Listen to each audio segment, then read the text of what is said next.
आदि सतगुरु, सर्व आत्माओं के सतगुरु, सर्व सृष्टि के सतगुरु सतगुरु सुखराम जी महाराज ने धन्य हो धन्य हो धन्य हो।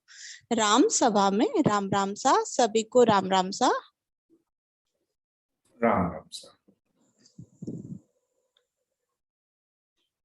अपना विषय चल रहा है मानव शरीर में अमरलोक का मार्ग, अलौकिक ग्रंथ। तो उसका आज 7वां भाग है। अभी तक हम सभी ने समझा है कि अलौकिक लोक जाने का रास्ता कहाँ है। इस मनुष्य देह से होते हुए ही हम अलौकिक लोक जा सकते हैं। इस मनुष्य देह में ही वो रास्ता है। त्रिकुटी तक के स्थानों को हमने देखा है, जिसमें हमने देखा कि पूर्व में 5 स्थान हैं: कंठ, हृदय, मध्य, नाभि, गुदाघाट व 7 पाताल के लोक। 21 स्थान बंकनाल से मेरुदंड तक व 6 पुरिया, जिसमें 7वां स्थान धर्मराय का है। यहाँ तक हमने कुल 39 स्थान हमने देखे हैं, जिसमें हमने ब्रह्मा जी का लिंग स्थान व त्रिकुटी स्थान, जो अमर लोक या अलौकिक लोक के मार्ग में आते तो हैं, लेकिन शून्य में उनको नहीं गिना है। अब हमने त्रिकुटी स्थान तक देखा था। त्रिकुटी स्थान क्या है? हद व बेहद के बीच का स्थान है। खंड व ब्रह्मांड के बीच का स्थान बॉर्डर है।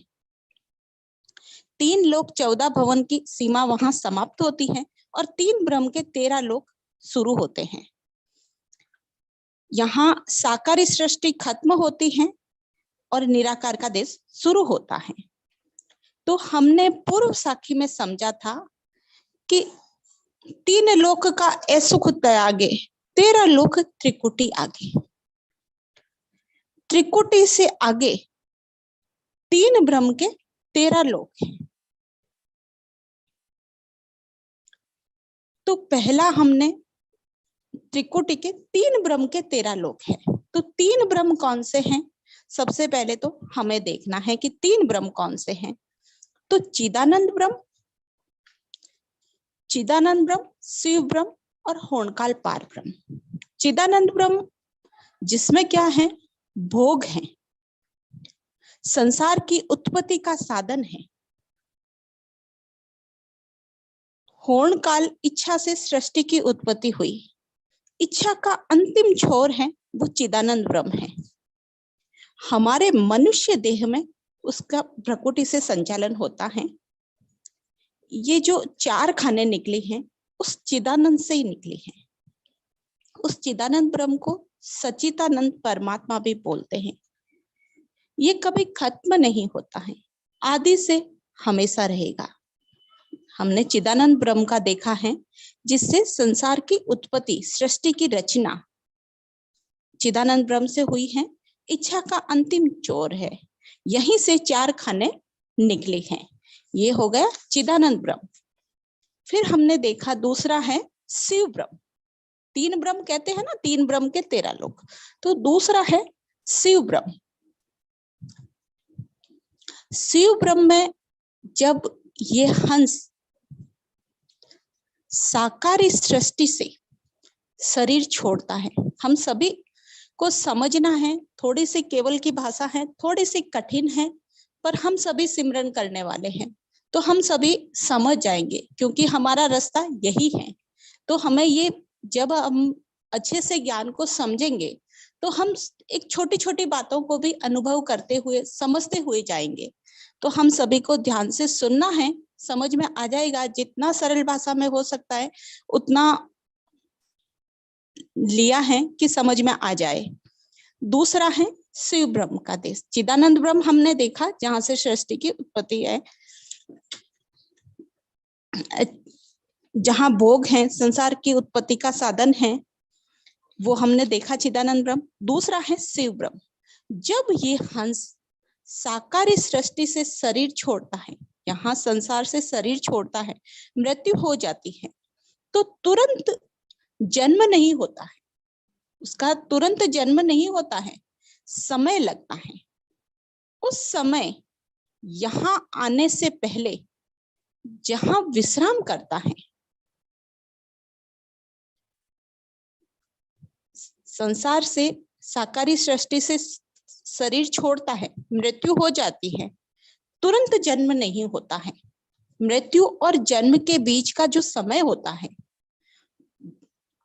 वो हंस शिव ब्रह्म में विश्राम करता है। जिस अवस्था में रहता है उस अवस्था को शिव अवस्था बोला है, वो है शिव ब्रह्म का स्थान। तीसरा है पार ब्रह्म, जहां से वो निराकार में पहुंचता है। हम सभी जानते हैं कि हम सभी बार बार हमारे सत्संग में लेते हैं हम कि हम सभी जब सृष्टि की रचना हुई थी उससे पहले हम सभी होनकाल पार ब्रह्म में थे। सभी जीव कहाँ थे? होनकाल पार ब्रह्म में। तो महाप्रलय में भी हम होनकाल पार ब्रह्म में ही जाते हैं, और सृष्टि की उत्पत्ति होने से पहले भी सभी जीव होनकाल पार ब्रह्म में रहते थे। आदि से जब इस धरा पर आए उससे पहले होनकाल पार ब्रह्म में थे हम। अब ये तीनों हो गए, चिदानंद ब्रह्म, शिव ब्रह्म और होनकाल पार ब्रह्म। अब हम अमर लोक के मार्ग में आने वाले 13 लोकों को क्रम से समझेंगे आज। इस देह में भजन कर उन लोकों में जाते हैं। इस देह से ही हम भजन करते हैं, तब एक एक स्थान का छेदन करते हुए आगे से आगे जाते हैं। हम में से हर एक को कोई न कोई अनुभव होता है।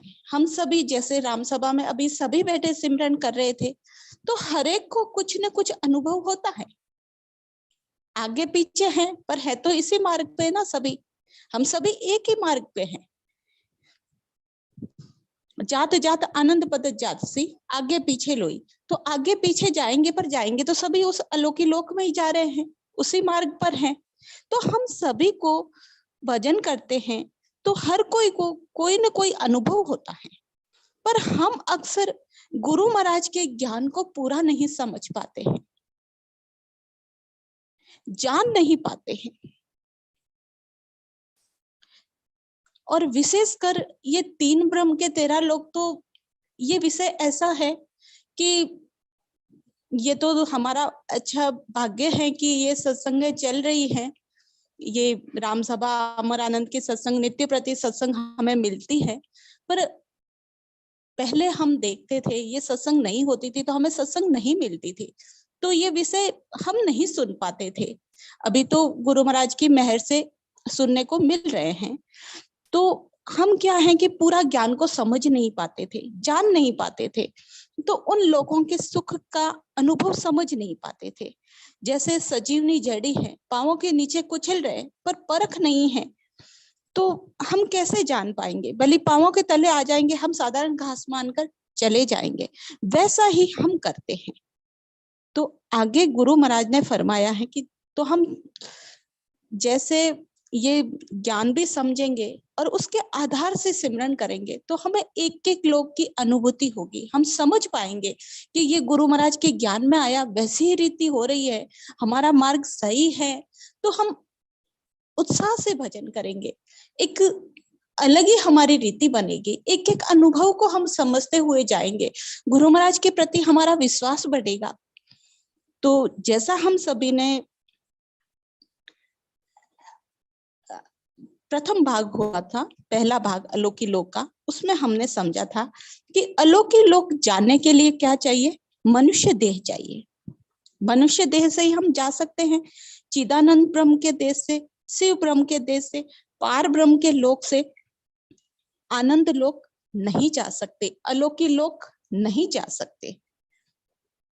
तो गुरु महाराज फरमाते हैं कि जीव ब्रह्म के लोक सु उलट मिले तामाय, जीव ब्रह्म से उलट कर हम जाते हैं, जीव ब्रह्म से उलट कर जाते हैं। कैसे जाते हैं? बंकनाल के रास्ते से, त्रिकुटी के रास्ते से, ये शंखनाल का रास्ता, भ्रकुटी का रास्ता, ये आने का रास्ता है। और उस अलौकिक लोक जाने का रास्ता कौन सा है? बंकनाल का रास्ता, त्रिकुटी का रास्ता है, पिछम के रास्ते से जाते हैं। बहुरो जन्म यो नहीं, दोबारा जन्म मरण में नहीं आता है।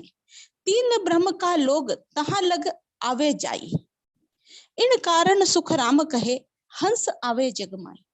तीन ब्रह्म के लोक है, वहां तो आना जाना है, पर जीव ब्रह्म के लोक से, यहाँ से मनुष्य तन से बंकनाल के रास्ते से अगर हम जाएंगे उस अलौकिक लोक से, तो वहां से जन्म मरण आवागमन का चक्र से हम सदा सदा के लिए मुक्त हो जाएंगे, सदा सदा के लिए उस सुखों के देश में जाएंगे। इसीलिए हमारा ये विषय, इसमें हमने लिखा है ना, मनुष्य देश से अमर लोक का रास्ता। तो इसीलिए संसार में नहीं जाता है हंस, तीन लोक से जाने की रीति है ही नहीं, तो बार बार ये जीव संसार में आता है। तीन ब्रह्म के लोक से सीधा अलौकिक लोक का रास्ता नहीं है। मनुष्य देह से ही पश्चिम के रास्ते से उलटकर हंस त्रिकुटी स्थान पर आता है। 39 स्थान पार कर हमने देखा है, त्रिकुटी तक हमारे कितने स्थान हुए थे? 39 स्थान पार कर आगे 13 लोकों को पार करने पर ही अलौकिक लोक पहुंचता है।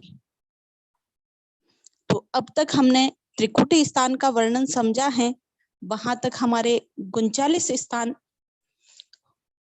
39 लोक का वर्णन या 39 गादी हमने देख ली है। अब हम त्रिकुटी के 13 लोकों को देखते हैं। 39 और 13 कितने होते हैं? 52 गादी। 52 के ऊपर वो अलौकिक लोक है, वो आनंद लोक है, वो अमर लोक है। तो हम गुरु महाराज के ज्ञान के आधार से समझते हैं। जो सिख साखा सतगुरु की महिमा, यूं पूजे त्रिकुटी की धामा। तीन लोक का ऐ सुख त्यागे, 13 लोक त्रिकुटी आगे। 13 लोक वरण कहूँ सारा, सुन सुन बिच धाम नियारा। त्रिकुटी में पांचों सुख पावे, मैं माई देवत सुख आवे। जो सिख साखा सतगुरु की महिमा, गुरु महाराज ने ये पूर्व में हमने ली थी साखी, इसमें बताया है कि जैसे शिष्य सतगुरु की महिमा करते हैं, वैसे ही त्रिकुटी पहुंचे हुए संत के देवलोक में महिमा की जाती है, क्योंकि वह 3 लोक के सुख त्यागते हैं। तो 13 लोक त्रिकुटी के आगे 13 लोक हैं, वहां वो पहुंचते हैं। 13 लोक वरण कहूं सारा। अब गुरु महाराज फरमा रहे हैं कि 13 लोक वर्ण कहूं सारा, मैं तुम्हें उन 13 लोकों को वर्णन करके बताता हूँ। गुरु महाराज क्या फरमाते हैं कि त्रिकुटी के आगे जो 13 लोक हैं उसको वर्णन करके बताता हूँ। सुन सुन बिच धाम न्यारा, उन 13 लोकों में प्रत्येक सुन का अलग अलग धाम है। त्रिकुटी में 5 इंद्रियों का सुख है। त्रिकुटी के आगे महामाया का लोक है। त्रिकुटी में 5 सुख आवे, मैं माई देवत सुख आवे। त्रिकुटी के आगे महामाया का लोक है। उस महामाया के लोक में देवताओं के सभी सुख है। देवताओं का सुख उस महामाया के लोक में है। वे सभी सुख, देवताओं के सुख महामाया के लोक में मिलते हैं। अब हम इसको थोड़ा सा विस्तृत समझते हैं। 13 लोक वरण कहूं सारा, गुरु महाराज क्या फरमाते हैं कि मैं उन 13 लोकों का वर्णन करके बताता हूँ। त्रिकुटी के 13 लोक कौन से हैं, तो हम इसको समझते हैं डायग्राम के माध्यम से। जैसा कि पूर्व की सत्संग में हमारे वरिष्ठ संतों ने हमें समझाया था, आज फिर हम देखते हैं। 13 लोक वरण कहूं सारा, त्रिकुटी स्थान से लेकर 10वें द्वार तक, त्रिकुटी से 10वें द्वार तक हम हमारे हाथ से देखते हैं। त्रिकुटी से 13 अंगुल ऊपर हमारा 10वां द्वार है, वहां तक ये 13 लोक है। त्रिकुटी से 13 अंगुल ऊपर 10वां द्वार है, त्रिकुटी और 10वां द्वार के बीच में ये 13 लोक है। तो इन 13 लोकों का वर्णन गुरु महाराज बताते हैं। जो त्रिकुटी स्थान है वो हम सभी जानते हैं कि सबसे पहला हमारी आंखों के बीच में जो स्थान हमें दिखाई दे रहा है वो त्रिकुटी स्थान है। त्रिकुटी से ही जुड़ा हुआ महामाया का लोक है। जो हमने देखा है 1 नंबर लोक है वो महामाया का लोक है। हम चित्र को हमारे फोन में बड़ा करके देख सकते हैं। महामाया का लोक है, त्रिकुटी से जुड़ा हुआ, त्रिकुटी के जस्ट बाद में महामाया का लोक है। महामाया से ऊपर पहला महामाया का लोक हो गया, फिर दूसरा प्रकृति का लोक,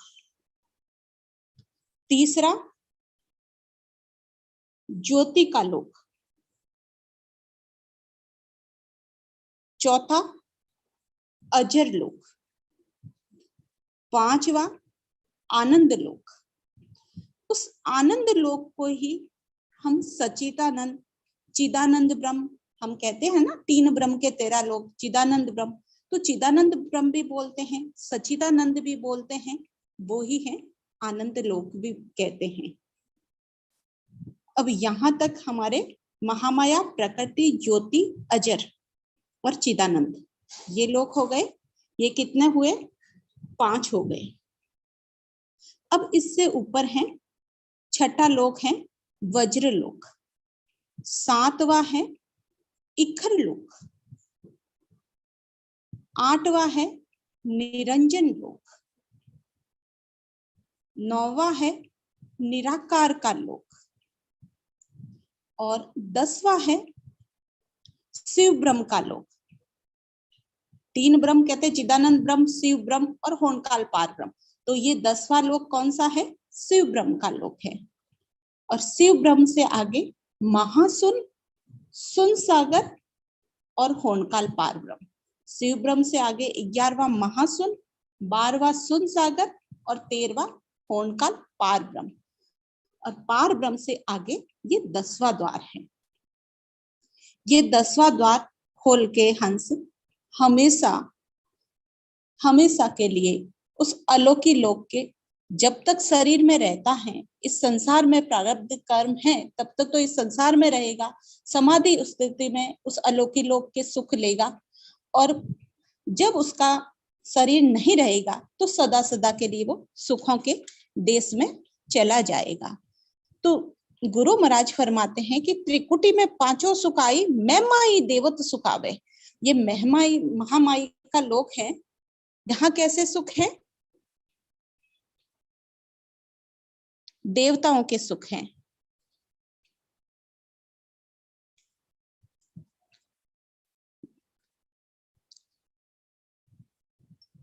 हमने देखा है 13 लोकों के प्रत्येक 13 लोक हैं, उनके प्रत्येक सुन का अलग अलग धाम है। 13 लोक वरण कहूं सारा, सुन्न सुन्न बिच धाम न्यारा। 13 लोकों के प्रत्येक सुन है, उनका अलग अलग धाम है। सुन जैसे क्या कहेंगे, 2 लोक है, जैसे महामाई और प्रकृति का लोक है, तो उनके बीच का जो स्थान है, बीच की जगह है, उनके बीच में गुरु महाराज फरमाते हैं कि 2 लोकों के बीच में बहुत सारे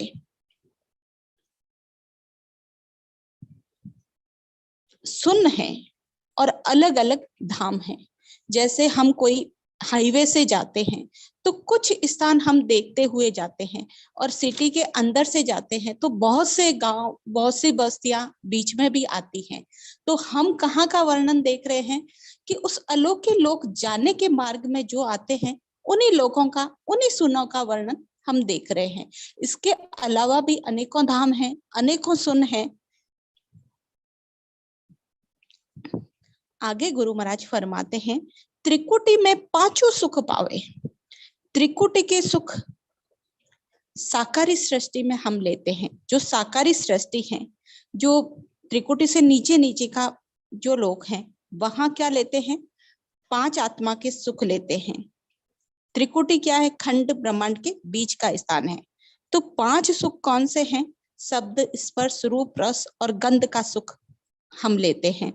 शब्द का सुख कान से, स्पर्श का सुख चमड़ी से, रूप का सुख आंखों से और गंध का सुख नाक से लेते हैं। ये सब त्रिकुटी से आते हैं। उत्पत्ति कहाँ से है? त्रिकुटी से। इन पांचों सुख त्रिकुटी से मिलता है। हमने शुरू में देखा था कि परमात्मा जीव की इच्छा थी पांच आत्मा के सुख लेने के लिए, तो ऐसे पांचों सुखों के भंडार बनाए। पांच तत्वों से ये पूरी सृष्टि की रचना हुई, और पांच तत्वों से आकाश, पृथ्वी, जल, अग्नि, वायु से हमारा ये शरीर भी बना और ये सृष्टि भी बनी। और वहां के सुख लेने के लिए हमारे शरीर में ये द्वार भी रखे कि हम वहां के सुख ले सके, शब्द, स्पर्श, रूप, रस और गंध का सुख ले सके। तो गुरु महाराज यहाँ फरमाते हैं कि त्रिकुटी में पांचों सुख पावे। त्रिकुटी में इन पांचों सुखों को हंस लेता है। पांच इंद्रियों त्रिकुटी से ही, साकारी सृष्टि का संचालन त्रिकुटी से ही है, वहीं से उत्पत्ति है, वहीं से चल रही है। हम सभी जानते हैं कि भ्रकुटी से तो उत्पत्ति है और त्रिकुटी पर अनुभूति होती है, पता चलता है वहां पांचों आत्मा के सुखों का। त्रिकुटी में पांचों सुख पावे। ये पांच इंद्रियों के सुख कहाँ से प्रकट होते हैं? त्रिकुटी से प्रकट होते हैं। आगे निराकार का देश है, वहां तीन ब्रह्म के 13 लोक हैं। उसमें सबसे प्रथम जो मैमाई देवत सुख पावे। तीन ब्रह्म के 13 लोकों का जो हम आज वर्णन कर रहे हैं, उसमें प्रथम स्थान है मैमाई, महामाई का लोक। वहां हमने सबसे पहले देखा कि त्रिकुटी से जो जुड़ा हुआ स्थान है, प्रथम स्थान है, वो महामाई का स्थान है। वहां क्या है? कैसा सुख है? देवत्व सुख पावे। मैमाई देवत्व सुख आवे। त्रिकुटी में के सुख 5 हैं। गुरु महाराज क्या फरमाते हैं कि वहां देवताओं के सुख, मैमाई देवत्व, महामाया का लोक है, वहां देवताओं के सुख है। देवताओं के लोक में जैसे सुख है, वैसे सुख महामाया के लोक में आते हैं। त्रिकुटी में सुख 5 है, महिमा मेरी जान, माया के सुन लोक में देवत सुख बखान। त्रिकुटी में गुरु महाराज फरमाते हैं 5 सुख है, महिमा मेरी जान, और संसार का सुख भी है। माया के सुन लोक में देवत सुख बखान। महामाया के लोक में कैसे सुख हैं? जैसे देवलोक के सुख होते हैं ना, वैसे सुख है। ये महामाया का लोक है, त्रिकुटी से जुड़ा हुआ। वहां कैसे सुख है? जैसे देवताओं के लोक में सुख होते हैं ना, वैसे सुख है। त्रिकुटी से 13 लोक में पहला लोक महामाया का लोक है। गुरु महाराज ने शिष्य से कहा कि लोक लोक का सुख में भागूं। यहाँ लोक लोक के सुख बताए जा रहे हैं। देवताओं के लोक के कैसे सुख होते हैं? हम सभी जानते हैं देवलोक के सुख कैसे होते हैं। देवताओं की काया होती है तेज पुंज की काया। मंछा भोग सर्व सुख हाजर, सहज सुधर्मा माही। देवताओं के मंछा भोग, जो इच्छा होती है, इच्छा मात्र पदार्थ उनके सामने आ जाते हैं। देवलोक में कैसा सुख होता है? जो भी इच्छा की वही सुख उन्हें सोचते हैं और वही हो जाता है, ऐसा सुख मिलता है। और दूसरा क्या होता है कि देवताओं के ये जो काया तेज पुंज की होती है, हमारे संसार के जैसे नहीं होता है कि खाने पीने का सुख वहां नहीं होते हैं। वे क्या चाहते हैं? हम महिमा चाहते हैं, खुद का महिमा मंडन चाहते हैं। देवताओं के लोक में देवता क्या चाहते हैं कि जगत में मेरी महिमा हो, ज्यादा से ज्यादा लोग मेरी महिमा करें। तो ये महामाया का लोक है। यहाँ क्या होता है, देवताओं वहां ऐसा ही सुख आता है। वहां एक तो महिमा मंडन होता है, खूब लोग साथ में घूमते हैं और महिमा मंडन करते हैं और अब हाथ जोड़ते हैं, कोई पांव पड़ते हैं। तो जो संत होते हैं इस महिमा से दूर क्यों भागते हैं? क्योंकि वो वहीं अटकना नहीं चाहते, वो आगे बढ़ना चाहते हैं। इसीलिए वो महिमा अपनी जगत में महिमा करवाना नहीं चाहते और करवानी नहीं है, क्योंकि ये महामाया का लोक, यहाँ महिमा होती है और सर्व सुख जो भी इच्छा करते हैं वो सुख मिल जाते हैं। तो इसमें घट पर्चे होते हैं, जो सोचते हैं वही हो जाता है। तो उसमें क्या है, अटक जाते हैं, आगे जाते ही नहीं है, यही रुक जाते हैं। तो ऐसा भाई जैसा पहला महामाया देवताओं को सुख है, वैसी इच्छा वैसा ही प्रकट हो जाता है। फिर क्या सोचते हैं, ये मेरे सोचने से होता है, और वहीं में रुके रहते हैं, आगे नहीं बढ़ते हैं और उसके अंदर परिचय चमत्कार आ जाते हैं। ये बिल्कुल सत्य घटना है जो मैंने प्रैक्टिकल मेरी आंखों से देखी है। ये ऐसे ही अनुभव की बातें सत्संग में नहीं करनी चाहिए, पर ये इसीलिए कह रहे हैं कि अपना विश्वास बढ़े, हम समझ पाए गुरु महाराज के ज्ञान को। किसी का नाम नहीं लिया जा रहा है, ऐसे ही बता रही हूँ। एक दीदी थे, उन दीदी के क्या हुआ कि एक रामस्नेही दीदी थे, जो वो ऐसी बातें बता देती थी। वो किसी के घर नहीं गई, उन्होंने देखा नहीं, फिर भी वो सभी बता देते कि ये हो, मतलब जो होता वो बता देती। तो सभी उनसे बड़े प्रभावित होने लगे कि इन्होंने देखा ही नहीं, कैसे बता दिया। तो ऐसे गुरु महाराज के ज्ञान में तो ये परिचय चमत्कार है, अपने चलते नहीं है। तो गुरुजी से बात की कि ऐसे ये सब सच सच बता देती है। तो गुरुजी ने क्या कहा कि इनको बोलो कि अपना मुंह बंद रखे, ऐसे परिचय चमत्कार की बात नहीं करे, और ज्यादा से ज्यादा सिमरन के लिए भी बोला उनको कि ज्यादा से ज्यादा सिमरन करो। जो परिचय चमत्कार है उसमें हमें अटकना नहीं है। कहने का अर्थ मेरा ये है, यहाँ यही गुरुजी ने भी समझाया और हमें भी यही समझना है कि ये परिचय चमत्कार महामाया के लोक में होते हैं, तो हमें यहाँ अटकना नहीं है, महिमा मंडन में भी नहीं अटकना है। और महामाया के लोक में हमने देखा, हमने क्या अनुभव होता है। महामाया के लोक में देवताओं का सुख आता है, महिमा का सुख आता है, त्रिकुटी पर ध्यान करते स्थान का सुख, आगे जाने की इच्छा नहीं होती है। यहाँ इस स्थान पर क्या होता है, ऐसा महिमा का सुख, घट पर्चे का सुख, देवताओं के लोक का सुख यहाँ आता है महामाया के लोक में। तो हंस क्या करता है, यहीं रह जाता है, उसको आगे जाने की इच्छा होती नहीं है। वो त्रिकुटी से, यही त्रिकुटी से लगा जो महामाया का लोक है ना, वही रहना चाहता है, आगे बढ़ना ही नहीं चाहता है। पर संत कहते हैं, गुरु महाराज फरमाते हैं कि हमें ये ज्ञान जब हम समझेंगे तो हम अटकेंगे नहीं, हम भी उस गुरु महाराज के ज्ञान के आधार से चलेंगे। तो आगे गुरु महाराज कहते हैं कि ये हमारा अलौकिक लोक अभी नहीं आया है, ये महामाया का प्रथम स्थान है। त्रिकुटी के 13 लोक में पहला स्थान है महामाया का। फिर आगे गुरु महाराज फरमाते हैं, परगत लोक प्रेम घट आने, ज्योत लोक ज्योति सुख माने, अजर लोक में अलख विराजे, आनंद लोक में नाद जगाजे।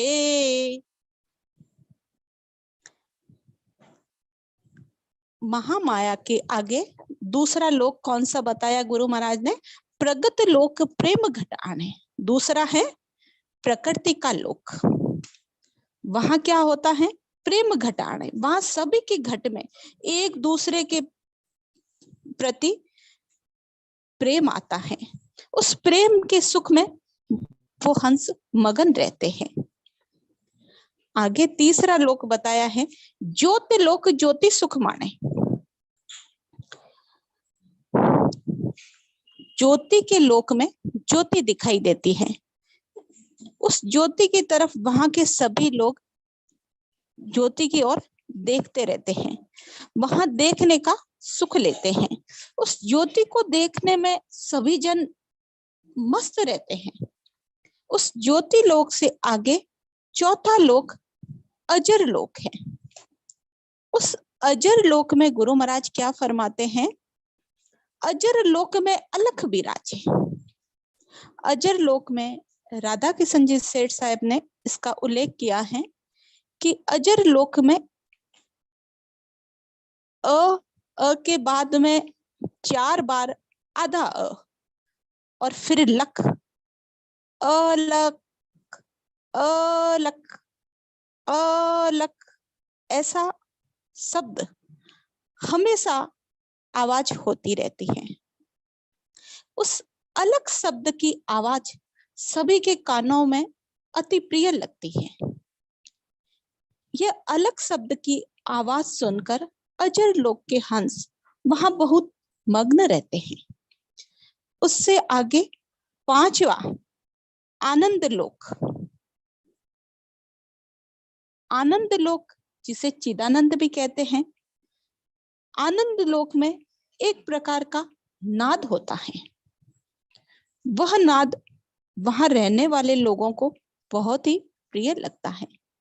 उस नाद की ऐसी गर्जना होती है कि नाद सुनने में वहां के सभी जन, सभी संत जन होते हैं ना, वो मग्न रहते हैं। यहाँ तक हमने 5 लोक देखे हैं, तो अभी विस्तृत रूप से देखते हैं। 13 लोकों में पहला स्थान महामाया का, जहां देवताओं के सुख, हाजिर सुख, जैसी इच्छा वैसा सुख प्रकट हो जाता है। महिमा का सुख, वहीं हंस अटक जाता है, पर अटकना नहीं है। ये हमने अच्छे से देख लिया, महामाया का देश लोक। फिर दूसरा है प्रगत लोक, प्रकृति का लोक।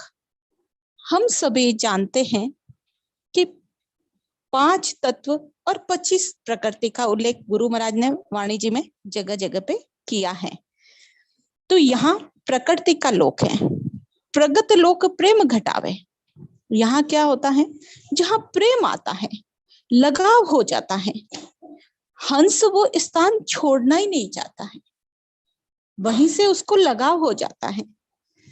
गुरु महाराज फरमाते हैं, बेस प्रगट के माही प्रेम रूप सब सुख और दिसे कछु नाही। देश प्रगत के माही प्रेम रूप सब सुख और दिसे कुछ नहीं। वहां सब प्रेम ही प्रेम आता है। प्रेम के सुख में सभी हंस मगन रहते हैं। एक दूसरे से के प्रति घट में प्रेम आता है और उनको कुछ भी दिखाई नहीं देता है। ऐसा उल्लेख गुरु महाराज ने उस प्रकृति लोक का किया है। जो दूसरा लोक है, वहां का अनुभव क्या होता है कि हम ध्यान साधना, गुरु महाराज के भजन सिमरन में बैठते हैं, तो उस प्रकृति लोक में जब हमारा ध्यान होता है, तो हमारा सिमरन का जो समय है ना, वो समय हमारा बढ़ जाता है। जैसे कोई 1 घंटा सिमरन कर रहा है, तो उसका समय 1.25 घंटा हो जाएगा, 1.5 घंटा हो जाएगा, 1.5 घंटा कर रहा है तो उसका 2 घंटा हो जाएगा। ऐसे समय हमारा बढ़ जाता है। ये अनुभव रहता है। यहाँ भी गुरु महाराज फरमा रहे हैं कि हमें अटकना नहीं है। फिर हमने देख लिया महामाया का लोक, प्रकृति का लोक, और आगे है तीसरा लोक। कौन सा है? ज्योति लोक, ज्योति सुखवाणे। तीसरा स्थान ज्योति का लोक है, जहां ज्योति के सुख आते हैं। ज्योति लोक में ज्योति का सुख आता है। उसमें हमने पूर्व में जैसे देखा कि इतने मगन हो जाते हैं कि हंस वो ज्योति देखता रहता है, ज्योति दिखाई देती रहती है। अब वहां के लोग सभी ज्योति देखने का भोग लेते हैं, ज्योति देखने में ही मस्त रहते हैं। ज्योति लोक में ज्योति का सुख आता है। उस ज्योति में कलर दिखाई देते हैं। हमारे कई संत कई बार कहते हैं कि हमें रेड कलर दिखाई दे रहा है, हमें व्हाइट कलर दिखाई देता है। हम समझ नहीं पाते हैं कि क्या दिखाई दे रहा है, क्या नहीं दिखाई दे रहा है, क्योंकि हमें ये ज्ञान होता ही नहीं है।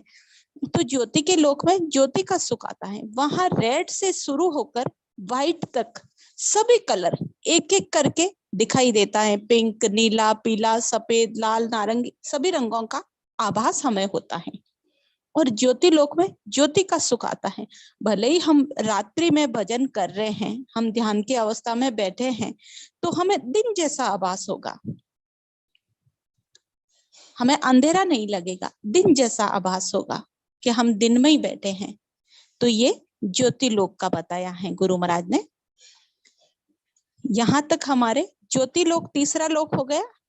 चौथा लोक गुरु महाराज ने बताया अजर लोक में अलख बिराजे। अजर लोक में अलख, हमने वो भी देखा कि सेठ साहब ने लिखा है कि अजर लोक में अलग अलग अलग ऐसे आवाज भी आती है, उसमें हंस मग्न रहता है, अलग शब्द की आवाज आती है। और अलख का अर्थ होता है जो लखने में नहीं आए, जो देखने में समझने में नहीं आता है, जो जानने में नहीं आता है। जैसे हमें मालूम तो होता है कि यहाँ लोक है, हम रुके हैं, पर पता नहीं चलता, महसूस नहीं होता है। कुछ होने का आभास होगा पर समझने में नहीं आ रहा है कि क्या हो रहा है। जिसे और अलग अलग की वो साइड साहब ने बताई, वो आवाज आती है जिसे सुनकर हंस मग्न रहता है। ऐसा अजर लोक के बारे में गुरु महाराज ने बताया है। यहाँ की अनुभूति है अजर लोक में ऐसी रीति है, हमें जैसे अनुभूति क्या होती है ऐसी रीति है कि पूरे ब्रह्मांड में, ब्रह्मांड क्या है, अपना जो ये सर है वही ब्रह्मांड है ना, पूरे सर में, उस ब्रह्मांड में हम देखते हैं त्रिकुटी से ऊपर हमारा ब्रह्मांड है, तो उसमें ऐसा लगता है सुई चुभती हो, ऐसा महसूस होता है। और चट चट की आवाज आती है। ये चट चट की आवाज एक संत ने बताया था, तो ये बिल्कुल सही रीति है, उसमें ऐसी आवाज आती है। और पूरे सर में ये सुई चुभने जैसा और चट चट की आवाज आती है, पूरे सर में आती है, पूरे ब्रह्मांड में आती है। ये ने अंचर नहीं है, ये कैसी स्थिति है, अजर लोक की स्थिति है। ऐसी अनुभूति संतों को होती है अक्सर। ये चौथा लोक हो गया। और अभी तक हमने क्या देखा है, महामाया का लोक, महामाया का लोक, प्रकृति का लोक, ज्योति का लोक, तीसरा ज्योति का, चौथा अजर लोक और पांचवा है आनंद लोक। आनंद लोक में नाद गावे। ये आनंद लोक भी कहें, चिदानंद ब्रह्म भी कहें और सचिदानंद भी कहें, कुछ भी कह सकते हैं। तो गुरु महाराज ने बताया कि आनंद लोक में नाद गावे। पांचवा स्थान कौन सा है, आनंद लोक है, जिसे सच्चिदानंद और चिदानंद भी बोलते हैं। उसमें क्या है, ध्वनि होती है, आवाज होती है, यहाँ से शब्द प्रकट, ध्वनि की शुरुआत होती है, ध्वनि की शुरुआत यहाँ से हो रही है, आनंद लेते हैं।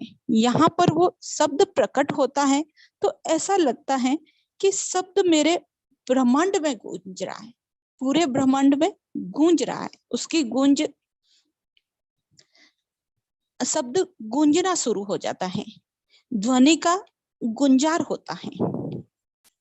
तो आनंद लोक की अनुभूति है ध्वनि का गुंजार, कभी दाएं कान कभी बाएं कान से आती है, कभी नाक से श्वास की ध्वनि जैसे ब्रह्मांड से आ रही हो, नाक से हम श्वास लेते हैं तो ऐसा लगता है कि वो ध्वनि ब्रह्मांड से आ रही हो, महसूस होता है। कभी लगता है, कई संतों से मैंने सुना है कि मुझे कान में ऐसे लगता है, कोई कहता है मेरे दाएं कान में, बाएं कान में राम राम की आवाज आ रही है, मुझे सुनाई दे रही है। तो उनको कभी कभी लगता है राम राम करते उनको ध्वनि आ रही है, राम राम नहीं किया फिर भी ध्वनि हो रही है। तो ये स्थिति कहाँ की है, उस आनंद लोक की है, उस सच्चिदानंद चिदानंद ब्रह्म की है। यहाँ तक हमने 5 लोकों को समझा है, महामाया, प्रकृति, ज्योति, अजर और आनंद लोक। ये 5 लोकों के बारे में हमने समझा है। आगे की साखी में हम देखते हैं गुरु महाराज क्या फरमाते हैं। वज्र लोक में ब्रह्म ही पाया, चेतन स्वाद सभी वाया, इखर लोक समाद लगाई, अनहद ताक खोल जन जाई।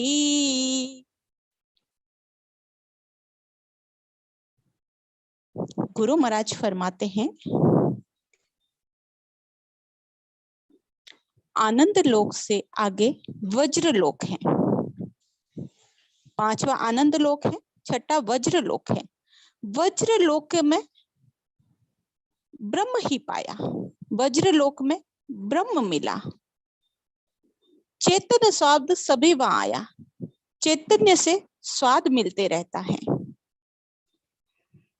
उसके आगे गुरु महाराज ने फरमाया कि सातवां इखर लोक समाधि लगाए, इखर लोक में जाने पर समाधि लग जाती है, इखर लोक में समाधि का सुख मिलते रहता है।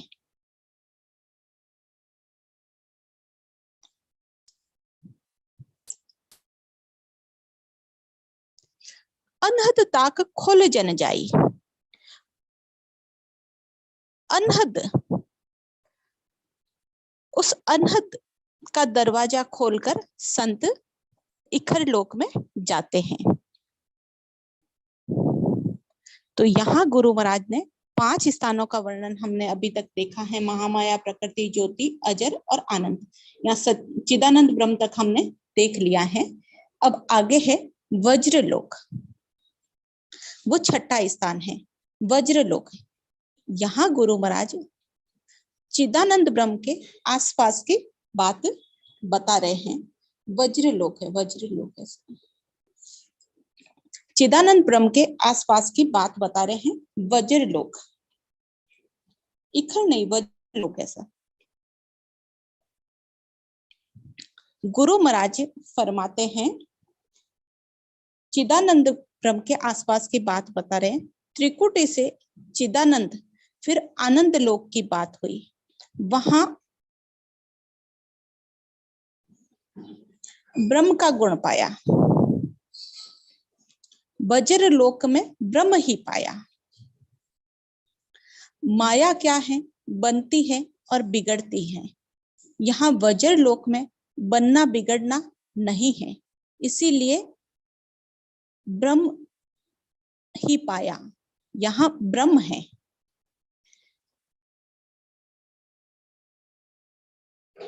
जैसे वज्र से उत्पत्ति, मन तीव्र गति, पोषक तत्व मिल गया।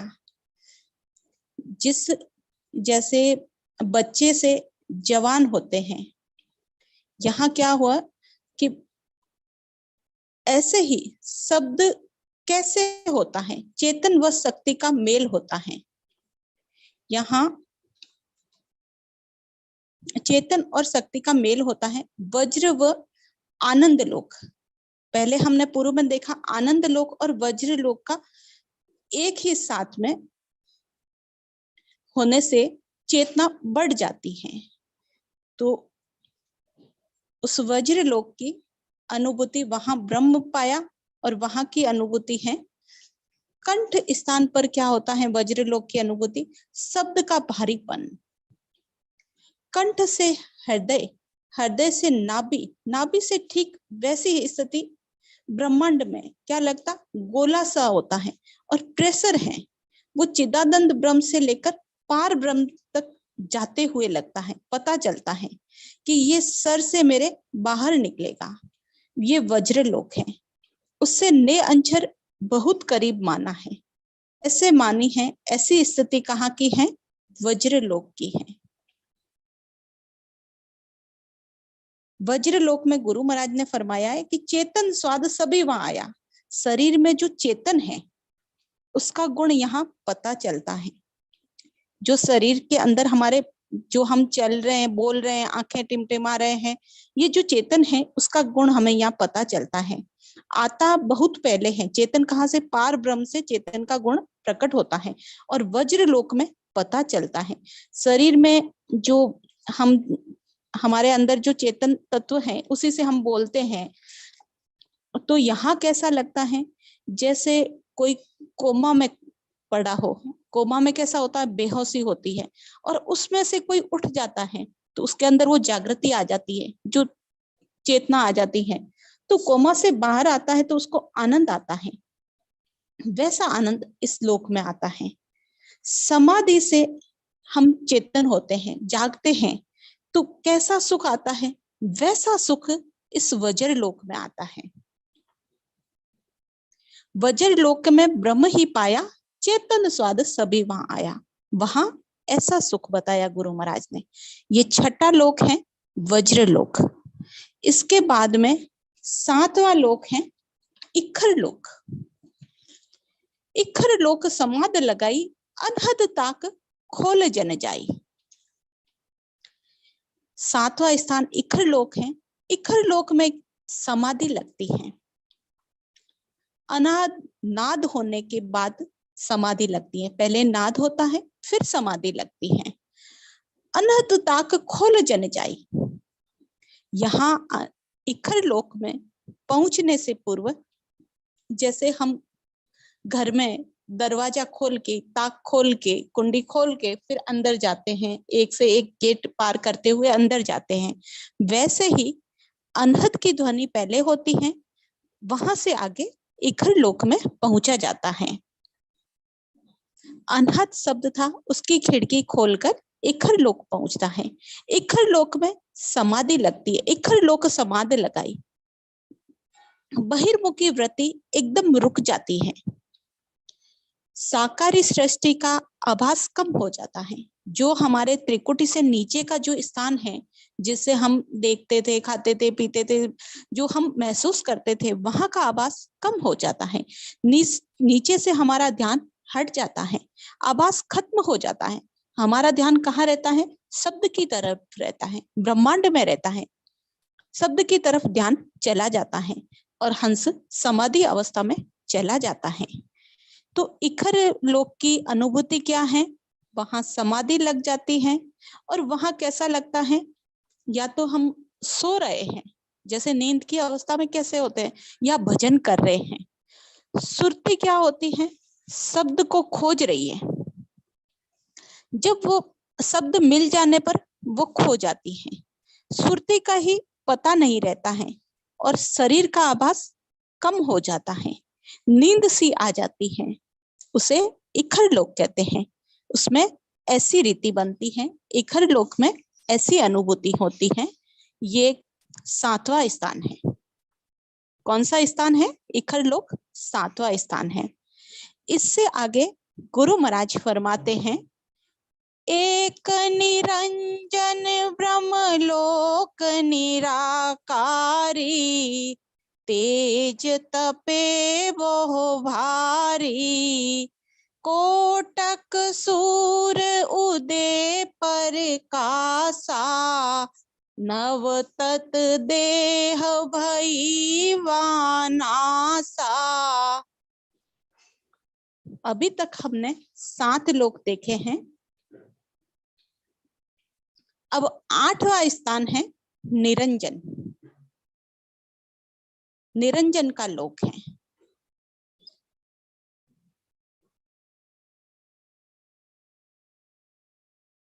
निरंजन का लोक एक निरंजन ब्रह्म लोक निराकारी। निरंजन का लोक है, उससे आगे निराकार का लोक है। गुरु महाराज फरमाते हैं, एक निरंजन ब्रह्म लोक है, निराकारी तेज तपे बहुबारी। उस निराकार के लोक में बहुत बारी तेज ही तेज तपते रहता है। वहां 100 लाख सूर्य के उदित होने का प्रकाश रहता है। कोटक सूर्य उदय प्रकाशा, नव तत्व देह भई वहां नासा। वहां इस 9 तत्व की देह का नाश हो जाता है। अब हम एक एक को समझते हैं। एक निरंजन ब्रह्म लोक निराकारी। एक निरंजन, हमने इखर लोक से समाधि शुरू हुई। और देह का अंतर पता चलने लगा। और उससे आगे निरंजन का लोक है। निरंजन कहाँ, उसे कहाँ निरंजन, निरंजन क्यों कहा हमने, निरंजन का अर्थ क्या होता है, निरंजन क्यों कहा? निरंजन ताहि अंजन नहीं कोई, उसके अंदर कोई अंजन नहीं है, जिसमें कोई इंद्रिय नहीं है, बिना इंद्रिय का है। निरंजन ब्रह्म का लोक है, इसमें इंद्रिय सुखों को त्यागने की इच्छा होती है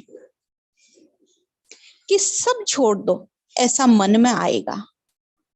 यहाँ इंद्रियां कमजोर होने लगती हैं, वो सांसारिक रीतियों से परे होने लगता है हंस। समाधि स्थिति से बाहर आने पर जैसा होता है, सर में भारीपन, आंखें भारी भारी हो रही है, बंद हो रही है, तो ऐसी स्थिति यहाँ होती है। इससे पता चलता है कि ने अंचर ब्रह्मांड में है। यहाँ नेत्रों पर दबाव पड़ता है तो ऐसा लगता है ने अंचर यहाँ ब्रह्मांड में है। तो ये निरंजन का लोक, वहां की अनुभूति हमने देखी है। निरंजन से आगे निराकारी,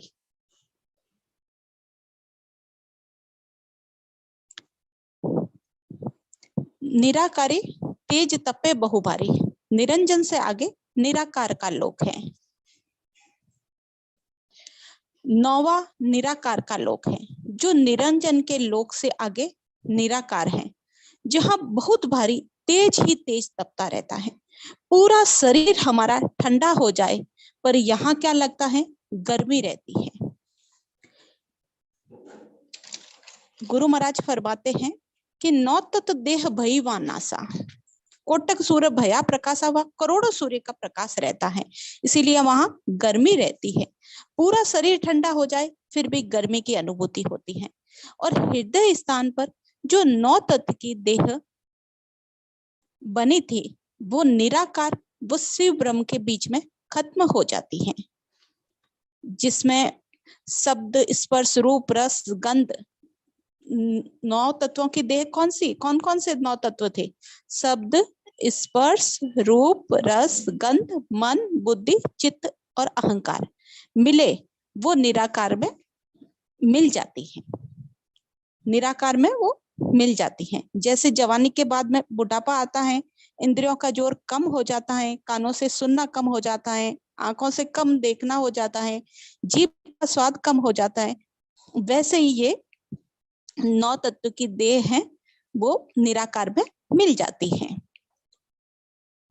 अब यहाँ से आगे गुरु महाराज फरमाते हैं कि सूरत के आधार से हंस जाता है। अब नौ तत्वों की देह तो यहाँ नहीं रहती, यहाँ से आगे नहीं चलती, तो सूरत के आधार से जाता है। अब यहाँ की निराकार के देश की अनुभूति जो नौवा लोक है, नौ तत्वों की देह से अलग हो जाता है, सुरती की देह से काम करती है, सुरती रूपी काया आगे चलती है, ध्यान ऐसे लगता है कि वहीं पर ध्यान रखो, ब्रह्मांड में खिंचाव रहता है और शरीर में नाभि से लेकर ब्रह्मांड तक खिंचाव रहेगा, ऐसा लगेगा कि शरीर की नसें नसें ऊपर की तरफ खींच रही है, ऐसा महसूस होने लगता है। ये निराकार के लोक की बात है। मुझे समय का आभास नहीं रहा, मैं माफी चाहती हूँ, समय अधिक हो गया है। मैं मेरी वाणी को यही विराम देती हूँ।